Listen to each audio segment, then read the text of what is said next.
To set up voicemail on a Samsung S25, you got actually three methods.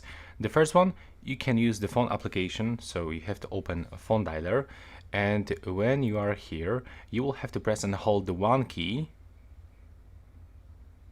and now you will call into your voicemail. And now, if prompted, you have to enter your voicemail password if you have set one before, and you have to follow the voice prompts to set up your voicemail, including recording a greeting and setting up a PIN. But if it is not working, if you are holding one and it's just not calling your voicemail, then you should go to do this manually and open the phone dialer, click on three dots, select settings. Now you will have to go into voicemail, and right here you have to actually select the voicemail number.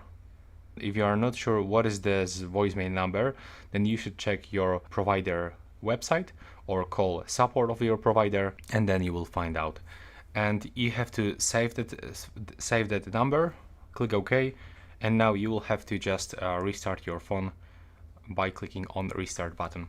But also you can try the last way. So many carriers like Verizon, AT&T and T-Mobile offer voicemail apps for visual voicemail. So you have to check the Play Store for your carrier's voicemail application.